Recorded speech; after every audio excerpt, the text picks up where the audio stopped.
Quero saudar a igreja, os irmãos, com a paz do nosso Senhor Jesus Cristo. Amém.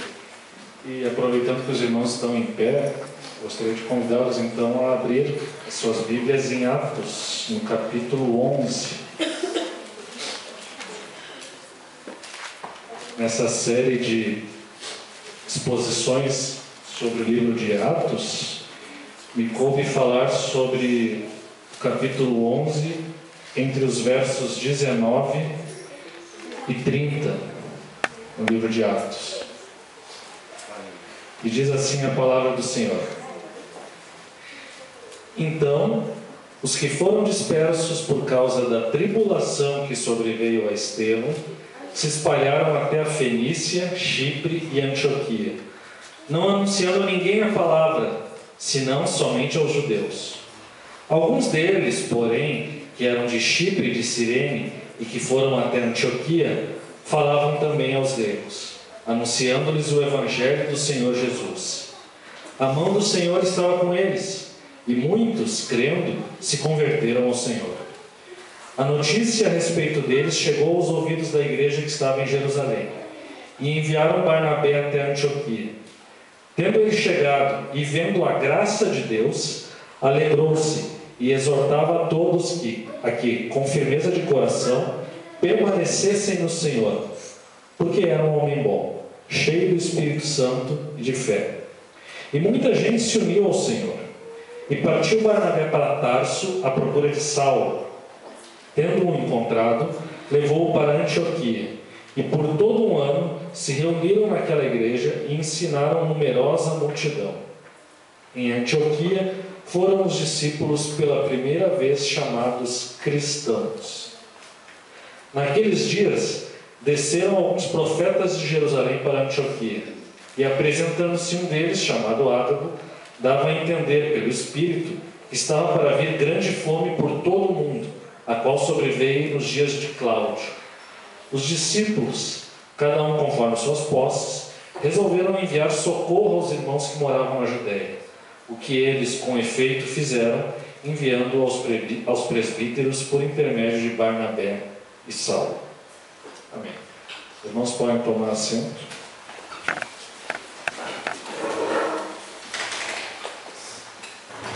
Algumas semanas atrás, eu costumo de vez em quando ler o site de notícias da BBC Brasil, e li uma notícia que me chamou, vi a manchete, depois fui ler a notícia que me chamou muito a atenção. Era a notícia de uma pastora numa igreja do Canadá, se não me engano, Union Church, e ela estava sofrendo um processo que estava causando muita polêmica em todo o país, porque ela estava para ser expulsa da denominação porque ela era ateia, se autoproclamou ateia. Ela era uma pastora que se autoproclamou ateia, porque na igreja dela ela tirou todos os símbolos religiosos, cruzes, imagens de discípulos, a Bíblia parou de ser usada, e ela fazia reuniões e as pessoas gostavam e eles discutiam ali sobre como superarem os seus problemas ou como terem uma vida melhor, enfim. Ela é uma pastora ateia. E o Canadá, todos vocês sabem, é um dos países mais desenvolvidos do mundo, é um dos países com melhor qualidade de vida no mundo. Muitos brasileiros, até na crise que nós vivemos, estão se mudando para lá, tendo boas oportunidades de trabalho. É realmente um lugar excelente. Eu mesmo, se me convidassem para viver lá, eu até ficaria pensando nessa possibilidade, porque realmente há uma possibilidade de ter uma vida muito boa. Mas nesse país de altíssima qualidade de vida, onde as pessoas têm um padrão educacional, uma tranquilidade também muito grande, é um país onde é um dos países mais secularizados, não só da América, mas do mundo inteiro. Tanto é que essa igreja, a Union Church, cuja pastora aí se declarou ateia, é a maior denominação do Canadá, com alguns poucos milhões de membros, e essa pastora se declarou ateia faz mais de 10 anos. E só agora que eles estão conseguindo, e talvez não consigam, expulsá-la da denominação.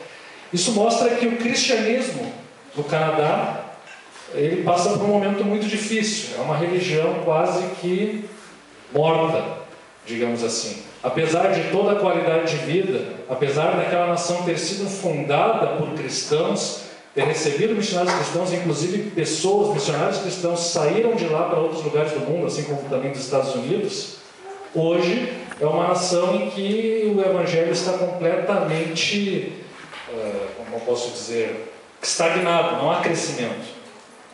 Por outro lado,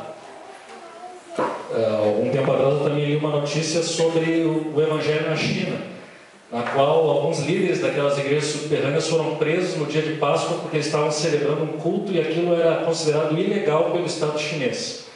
Se a igreja na China não jura fidelidade ao Partido Comunista, ela é posta na ilegalidade e, portanto, é perseguida.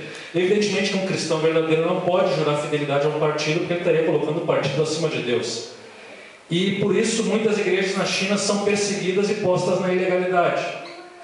Mas, apesar disso, uma recente notícia também no mesmo site da BBC dizia o seguinte: atualmente nos domingos se reúnem mais cristãos na China do que em toda a Europa junto para cultuar a Deus ou para cultuar Jesus Cristo. Então, naquele país onde o comunismo ainda reina, onde a igreja é perseguida, é posta na ilegalidade, onde os líderes de denominações são colocados na cadeia, naquele país o evangelho cresce a tal ponto que hoje nós temos mais cristãos praticantes do que na Europa. A Europa, que é um dos berços do cristianismo. A Europa que tem a reforma, a Europa que fez a teologia reformada, a Europa que mandou missionários para cá. Hoje a Europa tem menos cristãos do que na China, e na China o evangelho é ilegal. Na Europa não. Falo isso porque nesse trecho aqui que nós lemos de Atos, ele nos mostra uma igreja que vivia um contexto semelhante ao contexto que se vive hoje na China. Uma igreja que, por causa da perseguição, ela se espalhou por diversos lugares. E essa perseguição, então, fruto evidentemente da soberania divina, produziu diversos frutos na vida daquela igreja. É isso que nós lemos então nos primeiros versículos. Os que foram dispersos por causa da tribulação que sobreveio a Estevão se espalharam na Fenícia, Chipre e Antioquia. Então, já foi pregado aqui sobre a história de Estevão, como ele foi apedrejado, morto, o primeiro mártir da fé cristã, e como a igreja, a partir daquele dia, sofreu perseguição em Jerusalém.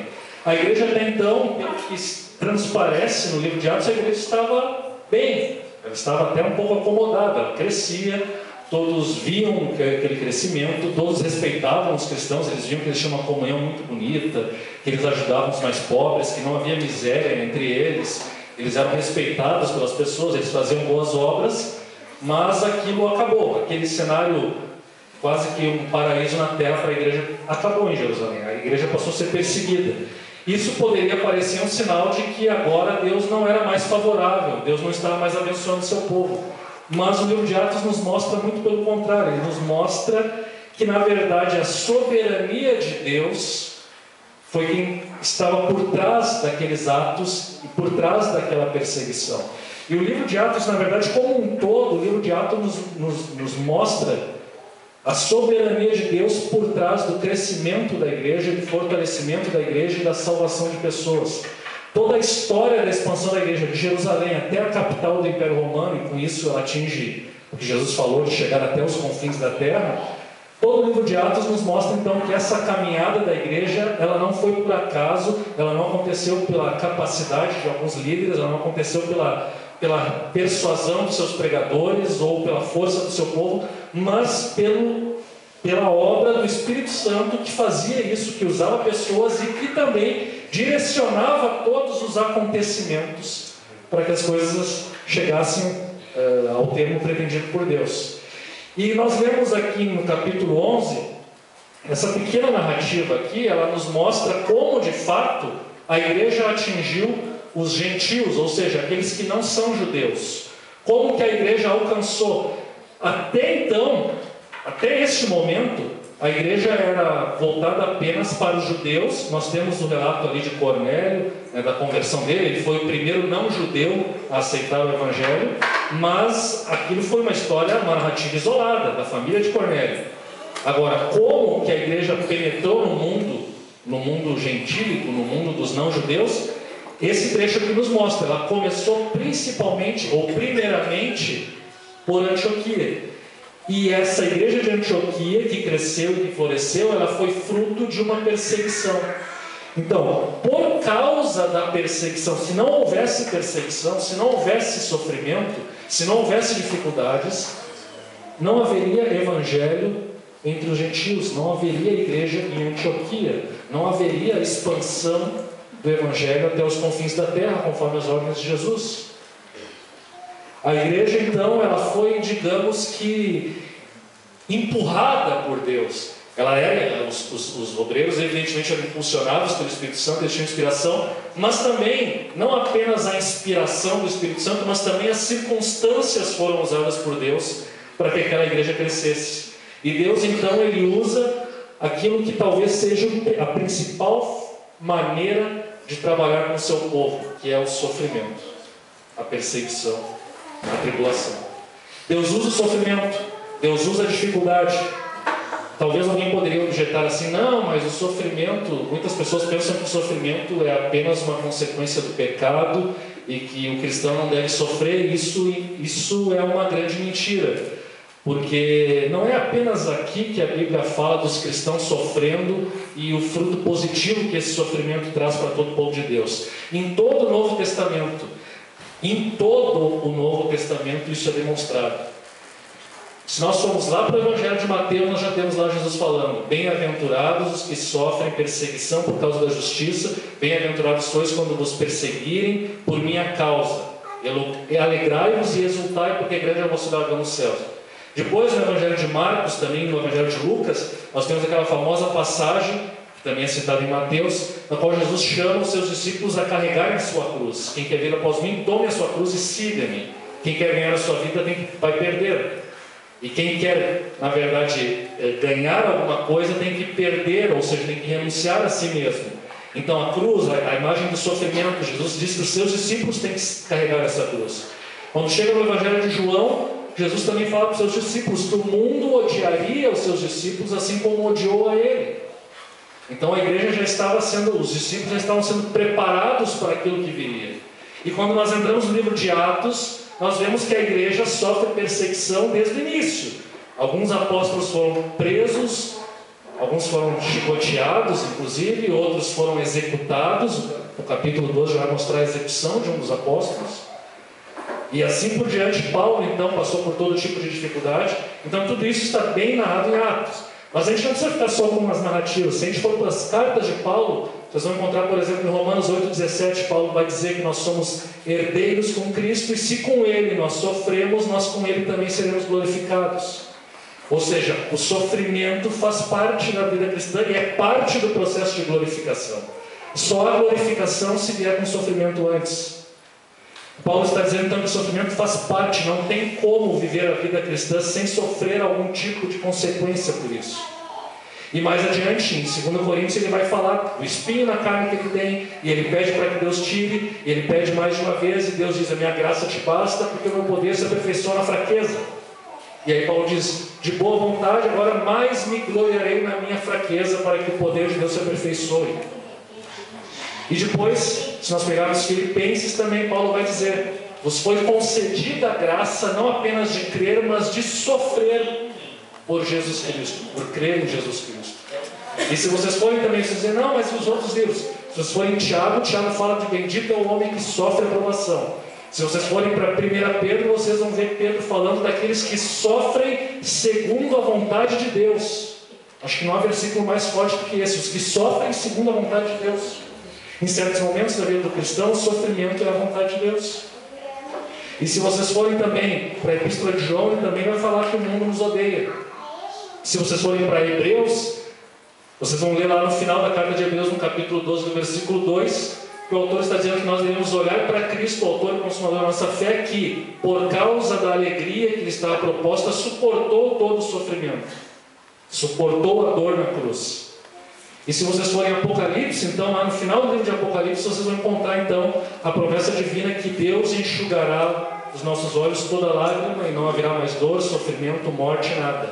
Somente naquele momento é que o sofrimento vai acabar na vida do cristão. Então, Segundo o Novo Testamento deixa bem claro, o sofrimento faz parte da nossa vida. A tribulação faz parte da nossa vida. Mas a tribulação não é uma desgraça na vida do cristão. E essa é a grande diferença. O cristão, ele não suporta o sofrimento, ele não idealiza o sofrimento, ele não acha bonito sofrer. Ele não é um sadomasoquista, ele não gosta de sofrer. Mas o cristão sabe que o sofrimento tem um propósito. Tudo que nós passamos, todas as coisas ruins que nós passamos, nada é por acaso. Como Romanos 8 vai nos dizer, Deus nos chama, nos predestina para que nós sejamos conformes à imagem do seu Filho. Nós somos chamados para sermos conformes à imagem de Cristo. Portanto, todas as coisas vão cooperar para que isso aconteça. Todas as coisas vão levar para esse caminho.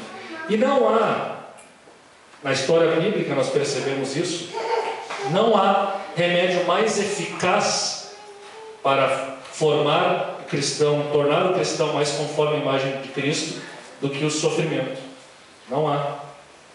De fato, é muitas vezes nos momentos mais difíceis é que nós nos humilhamos diante de Deus. E são nesses momentos que nós percebemos a presença de Deus em nosso meio.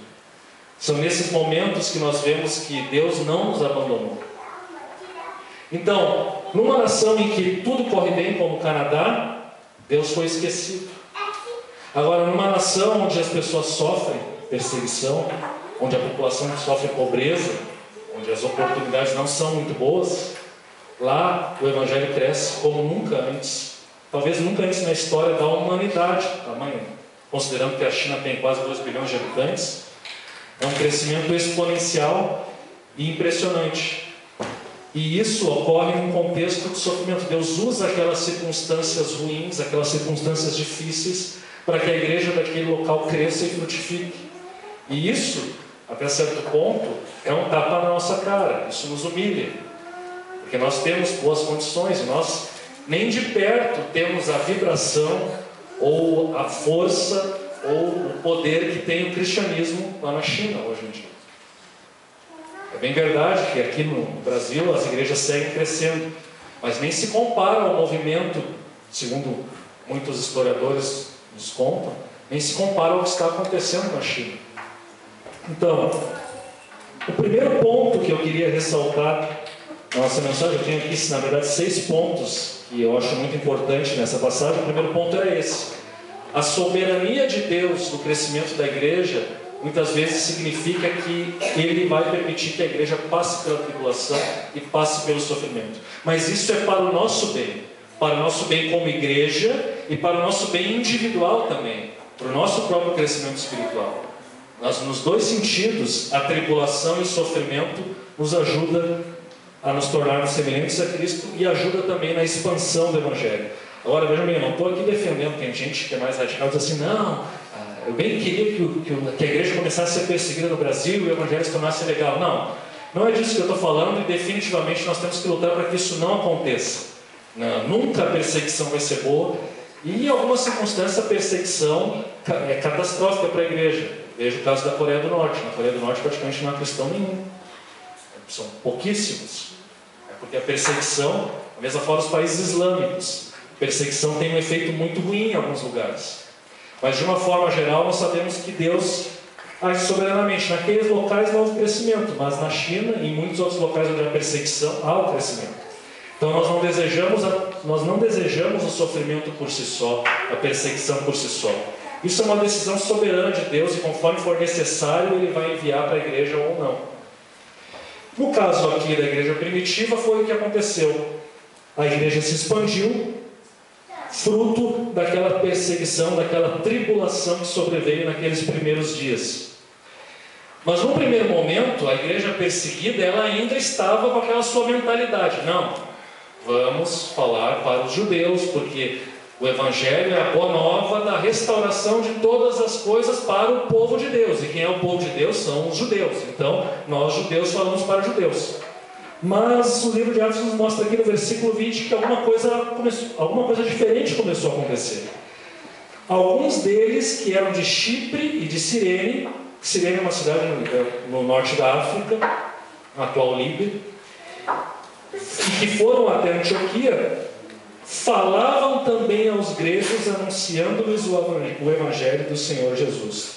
Então aqui O segundo ponto é que nós temos aqui uma igreja que cresce espontaneamente, porque as pessoas não planejaram ir para Antioquia, as pessoas não planejaram sair por ali. Na verdade, não foi enviado nenhum apóstolo no primeiro momento para abrir uma igreja, para plantar uma igreja lá, mas essa igreja cresceu espontaneamente, porque as pessoas foram comunicando o Evangelho naturalmente. Membros comuns, não pastores, presbíteros ou obreiros, membros comuns iam comunicando o Evangelho. Então essa igreja cresce espontaneamente e também ela cresce sem preconceitos e de uma forma contextualizada. É isso que está dizendo aqui. Os cristãos de Cirene e de Chipre finalmente deixaram de lado o seu preconceito contra os não-judeus, contra os gentios. E eles agora começam a anunciar o Evangelho para os não-judeus. Quando a igreja deixa de lado as distinções que a sociedade faz entre rico e pobre, entre branco e negro, entre os diversos segmentos sociais, isso faz bem para a igreja. E foi exatamente o que foi feito aqui. As igrejas deixaram de lado aquele preconceito religioso e disseram, não, o Evangelho é para todos, então nós temos que pregar para todos, então isso inclui os gentios. Agora nós não falamos apenas para os judeus. A igreja então a igreja de Antioquia começou com algumas pessoas corajosas a transmitir a mensagem também para os não-judeus. Então uma igreja que não tem nenhum tipo de preconceito, que não faz nenhum tipo de distinção. Como é ruim como uma igreja faz distinção. Infelizmente hoje isso ainda acontece, em alguns lugares mais do que em outros. Mas o livro de Atos nos mostra com esse pequeno exemplo que nós não devemos fazer esse tipo de distinção. Porque quando fazemos esse tipo de distinção, nós estamos limitando o poder do Evangelho, limitando de uma maneira que Deus não nos ordenou e nem nos autorizou a fazer. Agora, quando nós não impomos esses limites sociais, esses limites religiosos, esses limites que a cultura nos impõe, o Evangelho se expande. O versículo 21 nos deixa claro, diz assim, a mão do Senhor estava com eles e muitos crendo se converteram ao Senhor.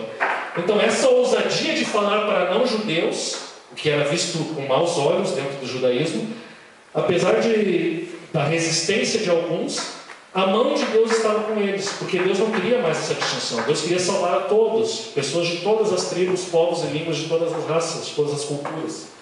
E portanto a mão de Deus estava com eles. E o crescimento, muitos crendo se converteram ao Senhor. A igreja de Antioquia começou a crescer, ela começou a se expandir, ela começou a se tornar numerosa. Se ela ficasse restrita aos judeus, seria uma igreja pequenininha e logo ela desapareceria. Hoje nós nem teríamos notícia dessa igreja.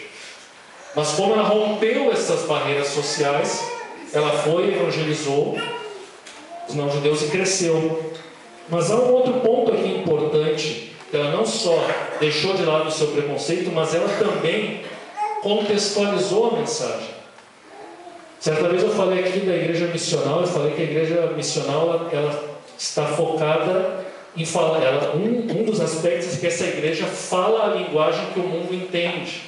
Ela fala uma linguagem compreensiva ao mundo, porque ela está para servir ao mundo e mostrar o amor de Deus ao mundo. No caso aqui, fica muito evidente que foi isso que esses cristãos fizeram, porque eles anunciaram o Evangelho do Senhor Jesus. Isso pode não parecer importante, mas há uma sutileza aqui no texto. Até então, eles entravam na sinagoga e diziam que Jesus é o Cristo, ou seja, Jesus é o Messias. Mas agora para os gentios, eles não falam que Jesus é o Messias, porque o gentio não entende que negócio é esse de Messias. O que é um Messias? O Salvador que vai libertar Israel. Mas os gentios não estão esperando por Messias nenhum. Então não faz sentido a pregação começar anunciando que Jesus é o Messias para alguém que não espera o Messias. O que a igreja faz? Ela não nega que Jesus é o Messias, mas ela contextualiza a mensagem. Então agora não é que Jesus é o Cristo, mas sim que Jesus é o Senhor. É o Evangelho do Senhor Jesus Cristo. Jesus é aquele a qual nós devemos prestar culto. Ele é Deus. As boas novas de Jesus é que Ele nos liberta do pecado. Ele não é simplesmente, Ele é também o Messias, o Rei escolhido dos judeus, que veio trazer salvação para o povo de Deus. Mas para quem não está ambientado com a cultura judaica, num primeiro momento Jesus é apresentado como aquele que é o Senhor e que reina e que, portanto, deve ser adorado. É o Evangelho do Senhor Jesus. Então a igreja de Antioquia teve o devido cuidado de contextualizar o Evangelho do Senhor Jesus. E isso, como o versículo 21 deixa claro, teve frutos. Muitos se converteram. Vejam, não há nada no texto que indique que tenha sido por causa porque eles colocaram coisas novas no culto, ou fizeram um culto diferente, ou isso, ou aquilo, ou aquilo. Às vezes essas coisas podem ajudar, mas não foi isso o essencial. O essencial foi que a mensagem continua sendo a mensagem verdadeira, mas uma mensagem contextualizada para aquela nova realidade. Agora são os gentios e agora vamos explicar o Evangelho de uma forma que eles entendam.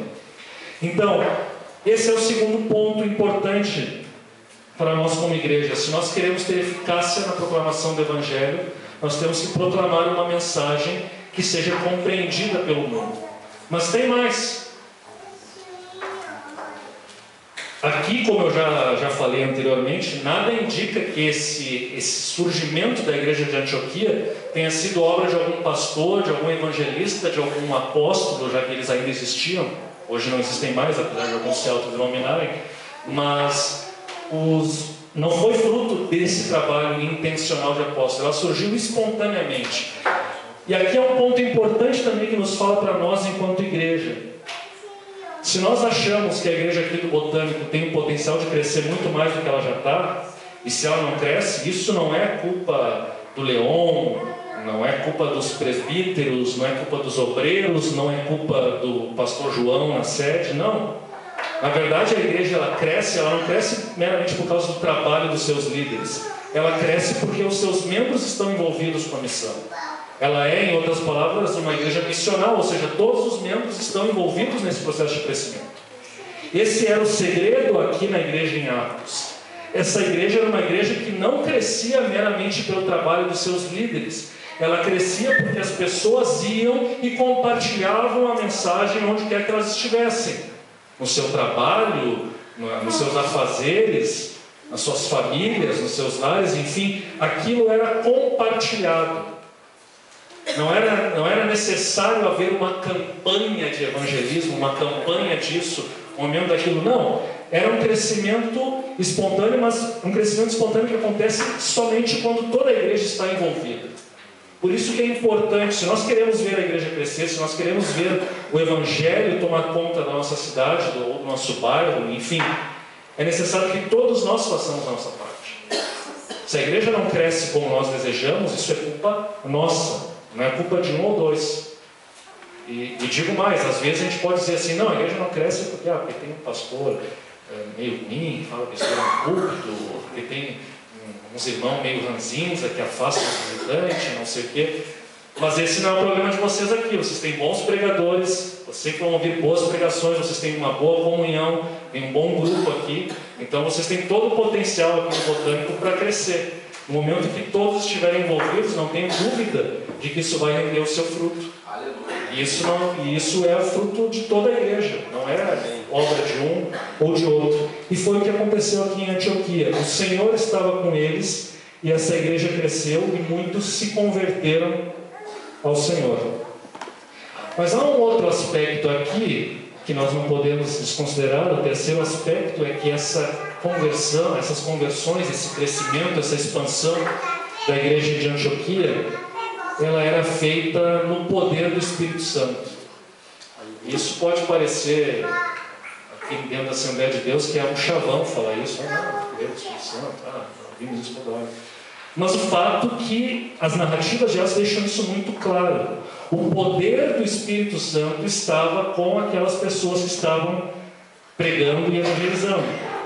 Os versículos 23 e 24, ou melhor, os versículos 24 a 26, quando nos fala de Barnabé, diz assim: era um homem bom, cheio do Espírito Santo de fé, e muita gente se uniu ao Senhor.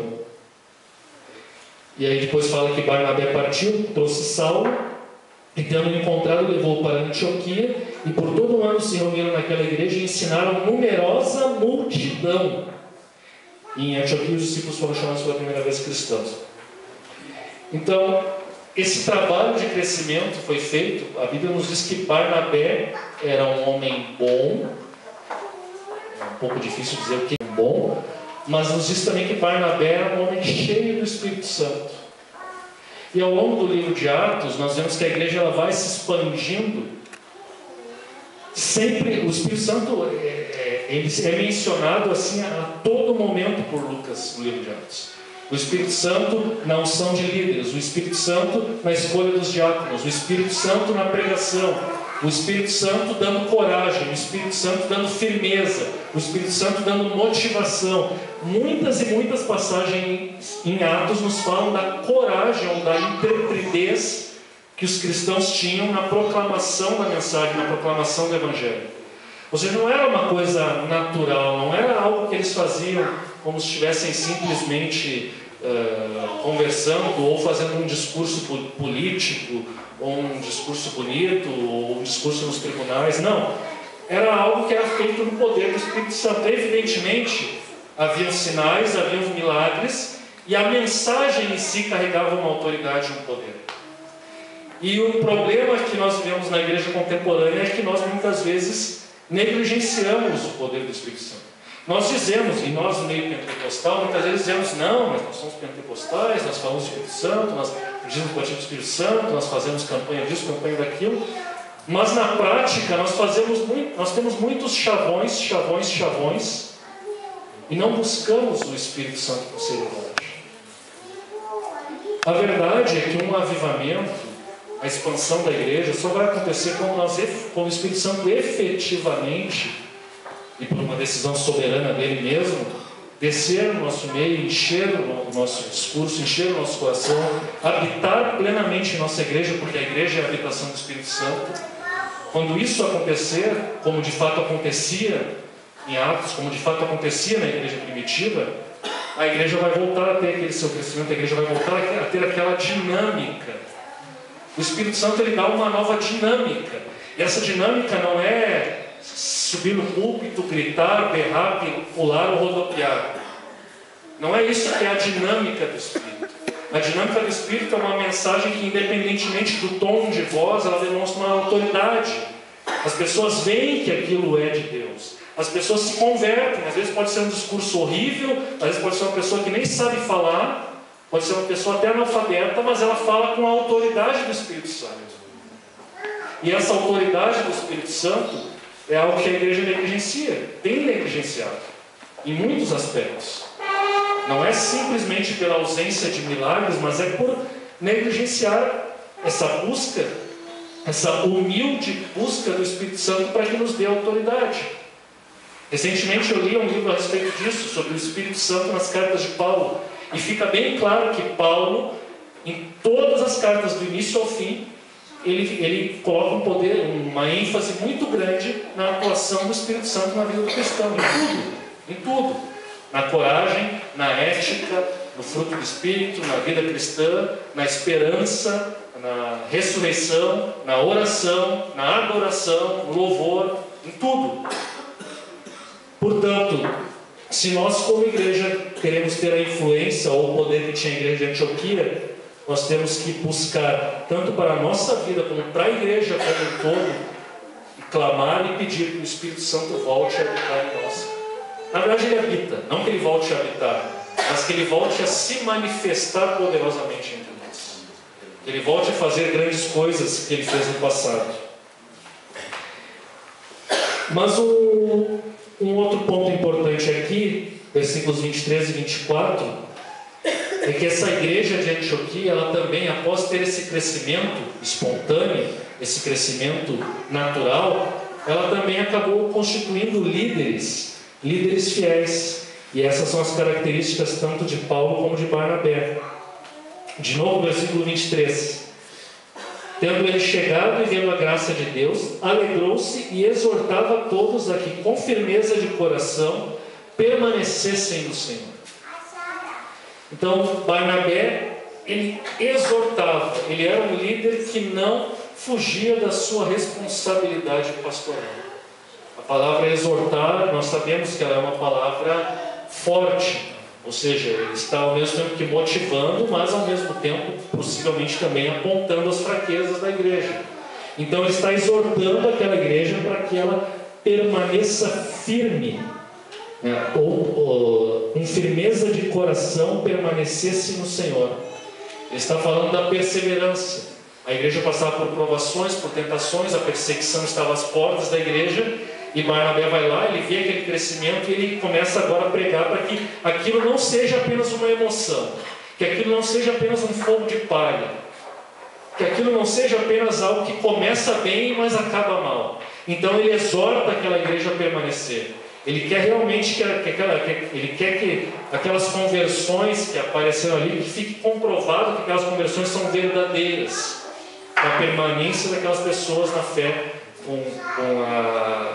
com a constância daquelas pessoas na sua vida cristã. E quando ele fala em firmeza de coração, justamente fala isso, algo que mexa com todo o ser, com todo o nosso ser, com o nosso intelecto, com o nosso coração, os nossos sentimentos, nossas emoções. Então, era um líder que exortava, mas era também um líder que, segundo o versículo 24, era um homem bom, ou um homem que tinha bondade. Tanto ele era bom, que ele não quis ficar com todo o trabalho para ele. Ele viu que o trabalho cresceu, ele poderia pensar, bom, o trabalho cresceu, agora tem uma igreja boa para mim, talvez uma arrecade de alguns. Não, o que ele faz? Ele vê que precisa de ajuda, ele vai e chama Paulo. Então, isso mostra que ele não está pensando apenas em si mesmo, no seu interesse ou no seu patrimônio, ele está pensando no bem da igreja. Esse é um possível sentido de um homem bom que se preocupa com a igreja mais do que consigo mesmo. E ele era cheio do Espírito Santo. Isso evidentemente é algo que conferia autoridade para ele. A autoridade é assim que foi reconhecida naturalmente pela igreja. Mas também nos diz que ele era cheio de fé. Algum poderia dizer que fé tem um sentido de fidelidade, ou seja, é aquela crença e é uma crença fiel. Nós permanecemos fiéis a Deus. Nós não simplesmente dizemos que acreditamos, nós mantemos uma vida de fidelidade. Barnabé era um homem de fé. E isso evidentemente envolvia a sua fidelidade. Barnabé não era uma pessoa que estava ora bem, ora mal, ora com fé, ora sem fé. Não, ele era um homem de fé. E isso é fundamental na liderança de uma igreja. Se uma igreja não tem líderes de fé, cheios do Espírito Santo, bons, que exortem os crentes e que ensinem os crentes, que isso foi algo que Barnabé e Paulo fizeram, ensinavam os crentes. Se uma igreja não tiver isso, esse crescimento que ela tem, logo logo vai se desfazer. Logo logo essas pessoas vão sair. Na primeira perseguição, na primeira tribulação, as pessoas se afastam. É aquela semente que cai entre os espinhos ou numa terra árida, enfim. Se por um lado a igreja só vai se expandir quando todos os seus membros se engajarem, por outro lado, é necessário que os líderes dessa igreja façam um trabalho para que essa igreja permaneça nos caminhos de Deus e permaneça nos caminhos fiéis. Portanto, Deus abençoa uma igreja na qual os líderes cumprem o seu papel. E se os líderes não cumprem o seu papel, infelizmente essa igreja vai ter um crescimento que não vai durar por muito tempo. Talvez seja um crescimento que resulte em fruto para outras igrejas, mas não para aquela igreja. Então há uma preocupação aqui com a exortação, ou seja, pregar a verdade, custe o que custar e doa quem doer. E também uma preocupação com o ensino, ensinar o Evangelho, ensinar a verdade. Não é simplesmente falar 4 vezes espirituais, cita Jesus, Deus está bom, estamos salvos dele. Não, há uma preocupação em ensinar a verdade, ensinar o Evangelho, ensinar a palavra. E é isso então que Barnabé e Paulo faziam. E essa igreja...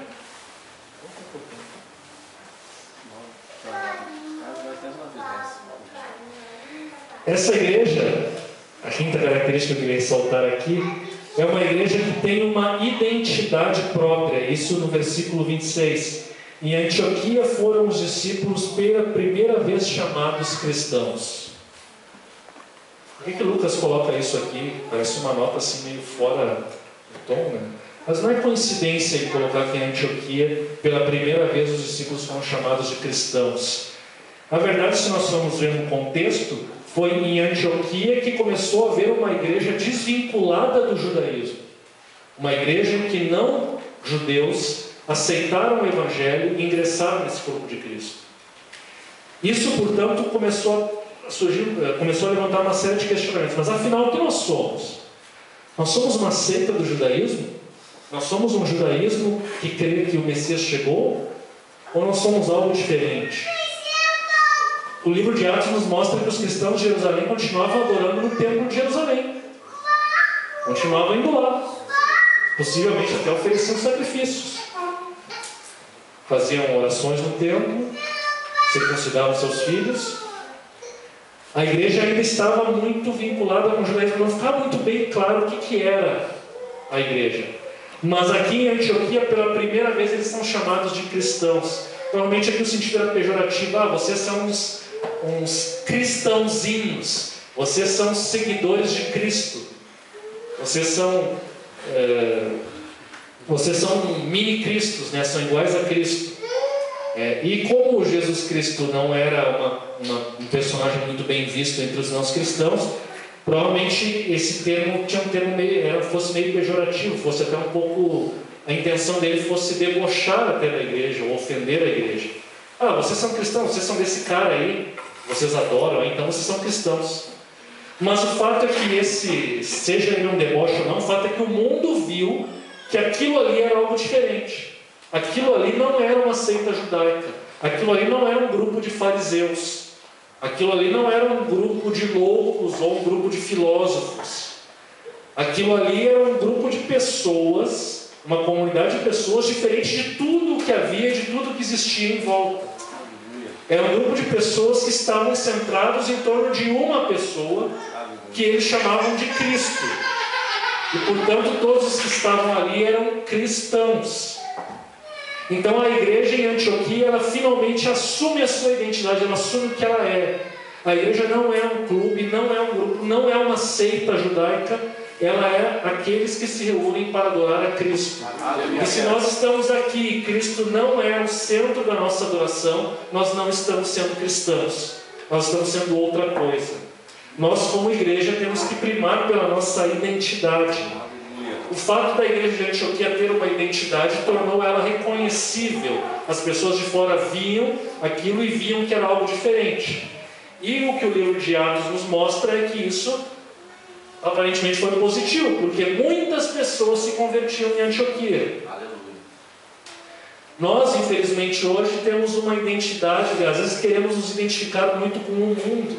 As certas modinhas surgem, nós já aderimos à modinha, trazemos ela para dentro, né, achando que isso é bom, etc e tal, mas às vezes não tem nenhum problema, mas às vezes determinadas modas acabam tirando o nosso foco de Cristo e fazendo com que nós venhamos a perder a nossa identidade. Mas nós temos uma identidade.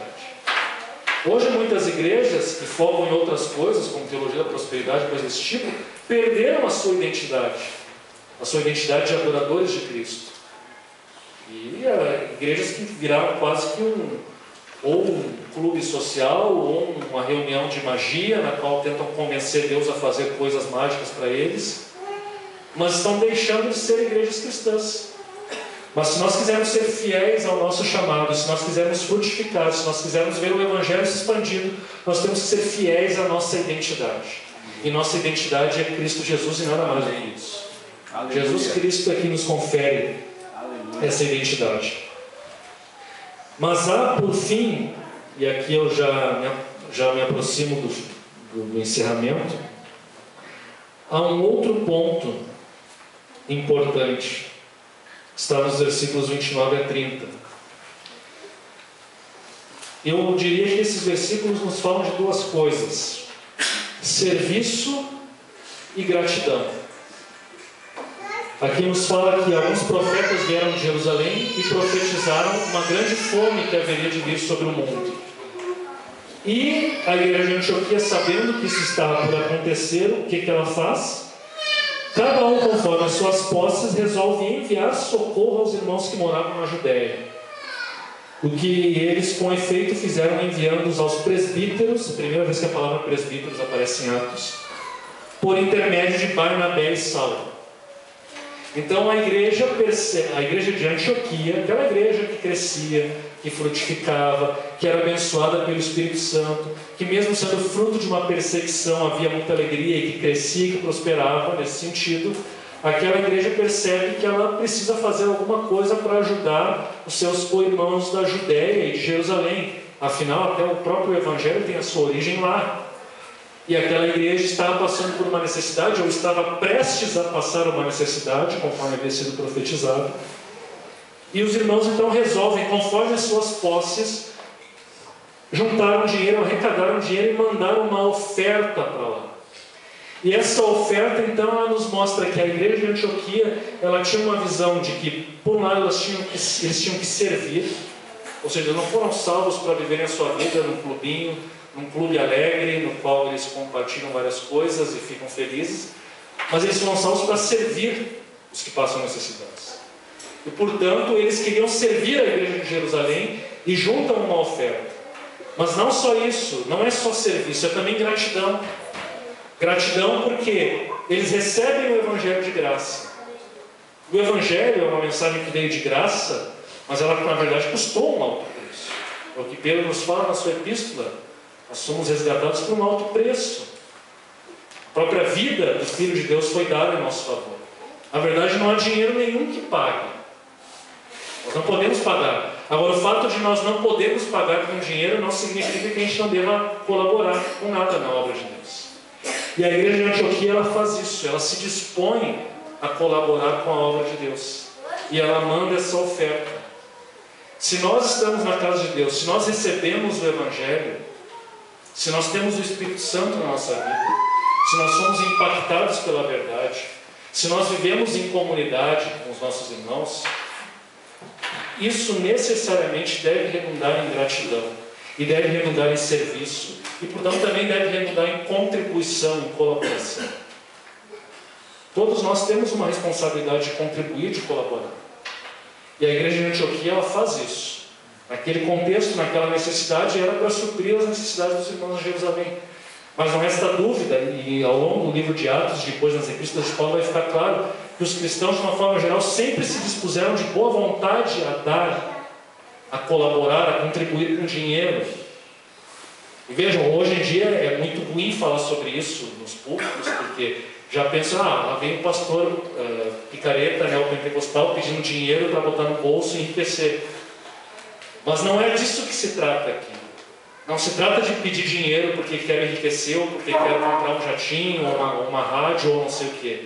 Se trata de contribuir para que a obra de Deus prospere, para que a obra de Deus cresça, para que a obra de Deus permaneça, para que sejam supridas também as necessidades dos irmãos que têm dificuldades. E são muitos. Inclusive, na semana que vem o pastor de Santa Maria, não é? Há uma igreja que passa muita necessidade. E nós podemos contribuir. Da mesma forma, nós conhecemos pessoas ao nosso redor que passam necessidade. E também podemos contribuir. Então, uma igreja que está vivificada pelo poder do Espírito Santo é uma igreja que também se dispõe a contribuir. E a contribuição é no serviço, é no trabalho, sim, é no que nós fazemos. E também é contribuição financeira. Isso também faz parte e é isso que a igreja de Antioquia faz. Então, resumindo todas as características dessa igreja, é uma igreja que está ciente da soberania de Deus em meio ao sofrimento, e que sabe que o sofrimento não é em vão. É uma igreja que cresce espontaneamente, que fala a mensagem para os contextos que está inserida e que não exclui ninguém, que não tem preconceito. Ela é uma igreja que atua essencialmente no poder do Espírito Santo e não na sua própria autoridade. É uma igreja que tem líderes fiéis que fortalecem a fé desses irmãos. É uma igreja que tem uma identidade própria, e essa identidade própria é o próprio Jesus Cristo. É servir a Cristo e não a outra pessoa, não ao dinheiro e não a outras coisas. E é uma igreja que oferece serviço e gratidão. E todos nessa igreja participam disso, com serviço e com gratidão. E todos participam da evangelização. E todos participam desse crescimento. E por isso nós podemos dizer que é uma igreja na qual todos são sacerdotes. O sacerdócio real é isso. Todos contribuem, todos colaboram, todos fazem a sua parte, todos ajudam na evangelização. E é assim, não é de outra forma, mas é assim que o reino de Deus vai crescer, é assim que o reino de Deus vai se expandir, é assim que nós vamos ver a igreja de Deus triunfando sobre as portas do inferno, que conforme a promessa de Jesus, não prevalecerão contra a igreja. Aleluia! Amém? Amém. Vamos orar então, eu queria fazer uma oração de encerramento.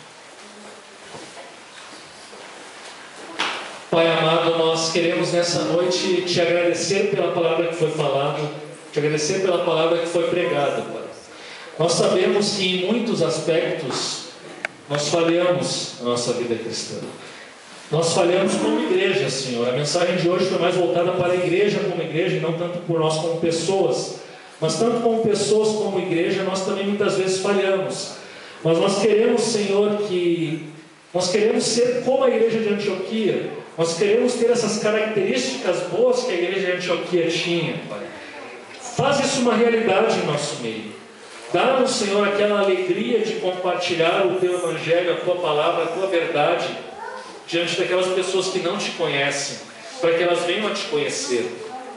Dá-nos, Senhor, também a compreensão de que o sofrimento, as dificuldades, as tribulações que sobrevêm em nossa vida não são obra do acaso, não são meramente consequências dos nossos erros, mas muitas vezes são também obra Tua em nossa vida, ou obra Tua na igreja, para que essa igreja possa dar frutos, para que possamos frutificar, para que possamos ser cada vez mais semelhantes à imagem do Teu Filho, Pai. Dá-nos essa consciência e dá-nos a paciência para suportar e para nos alegrarmos no meio da dificuldade. Dá-nos também, Senhor, no final, a capacidade de produzir os frutos e de ter, Senhor, a vitória final no meio dessas dificuldades, como a igreja primitiva tinha. Também, Senhor, dá-nos esse poder e autoridade do Espírito Santo que acompanhava os líderes e os membros dessa igreja primitiva, Senhor. Eles faziam tudo no poder do Teu Espírito. E nós sabemos, Senhor, que nada podemos sem Teu Espírito. Nós sabemos que não há avivamento sem Teu Espírito. Nós sabemos, Senhor, que quem negligencia o Teu Espírito está condenado ao fracasso. E nós não queremos cometer esse erro. Nós não queremos, Senhor, nessa noite negligenciar o Teu Espírito, o poder do Teu Espírito, Pai. Nós queremos, na verdade, clamar para que Ele venha sobre a Tua igreja, para que Ele nos encha de coragem, nos encha de alegria, nos encha de poder, nos encha de sabedoria e nos capacite, porque o Teu Espírito Santo é a presença capacitadora, Senhor. Que o Teu Espírito Santo esteja habitando entre nós e nos capacitando para levar o Teu Evangelho nessa cidade que tanto necessita dele, Senhor. Nós também Te pedimos, Senhor, para que Tu aperfeiçoe nossas lideranças, para que as nossas lideranças na igreja de Porto Alegre cumpram o seu papel, sejam fiéis, Senhor, e ajudem a igreja a se fortalecer e a se manter, Senhor, nos Teus caminhos. Também, Senhor, nos ajude a mantermos a nossa identidade, Senhor, a nossa identidade de servir e Te adorar somente a Cristo, Senhor, e a mais ninguém e a mais nada. Que não venhamos a ser idólatras, Senhor, que não venhamos a colocar nada no lugar de Cristo. E que também, Senhor, que Tu possa colocar no nosso coração um espírito de gratidão, um espírito de serviço. Que nós não venhamos a colaborar por medo, que nós não venhamos a colaborar por obrigação, que nós não venhamos colaborar com base na lei, mas que nós venhamos colaborar com a Tua obra com base na graça, com uma gratidão por uma salvação que nós não podemos pagar, uma salvação que é impagável, que custou a vida do Teu Filho na cruz, Pai. Em gratidão a isso tudo, e a gratidão àqueles irmãos que trabalharam ao longo de 2000 anos para que nós pudéssemos ouvir essa mensagem da salvação e da libertação, que nós possamos colaborar, que nós possamos estar dispostos a ajudar em tudo que for necessário, tanto para a Tua igreja como para os nossos irmãos que necessitam da nossa ajuda. Assim é que nós oramos, assim é que nós pedimos nessa noite. Em nome de Teu Filho Jesus. Amém.